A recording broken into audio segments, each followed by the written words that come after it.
సింగీతం శ్రీనివాస్ గారిని అడిగాం. అడిగినప్పుడు ముక్కి సినిమా అంటే ఆయన ఒప్పుకోలేదు. సౌండ్ వితౌట్ ఆయన ఒప్పుకోలేదు. ఎందుకంటే ఇది మూకీ సినిమా కాదు. నేను ఈ కథలో హీరో హీరోయిన్లు కానీ మిగతా క్యారెక్టర్ కానీ మాట్లాడుకునే అవసరం లేదు అన్నారు. సార్ సేమ్ డైలాగ్ నాది అవును, ఆయన అదే అంటారు. మాట్లాడటానికి అవసరం రాని సినిమా ఇది. 22 మంది ఆర్టిస్టులు ఉన్నారు, వాళ్ళు మాట్లాడటానికి అవసరం రాలేదంటే కంటే మాట్లాడే అవకాశం ఇవ్వలేదు. నేను కాదు, సిచ్యువేషన్స్, సన్నివేశాలు. ఇప్పుడు మీతో మాట్లాడదామని మీ కింద పనిచేసే కుర్రాడు ఇక్కడ దాకా వస్తాడు, లోపలికి వచ్చేటప్పటికి మీరు మైక్ పెట్టుకొని అన్నీ రెడీ అయినారు, ఇప్పుడు ఎందుకు వెళ్ళుకోవడం అని చెప్పి నేను బయటికి పరిగెత్తాడు.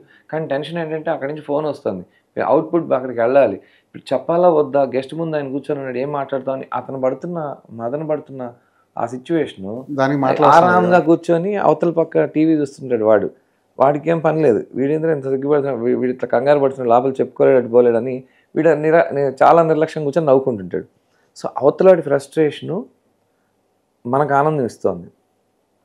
వాడు పాప నిజంగా సిన్సియర్గా ఉన్నాడు, వాడి డ్యూటీలో అవతలాడి ఫ్రస్ట్రేషన్ మనకు సంతోషిస్తుంది. యాక్చువల్గా డెఫినేషనే utmost fun from others frustration. దానికి కూడా ఉంది ఒకటి. సో అది ఇంత హోంవర్క్ చేయడానికి కొంత టైం పట్టింది సార్. అందుకని జనాల మధ్యలో కొంతకాలం తిరగలేదు. నేను కూడా సింగిల్ బెడ్రూమ్ అపార్ట్మెంట్లోకి వెళ్ళి దాన్ని రెడీ చేసే ప్రాసెస్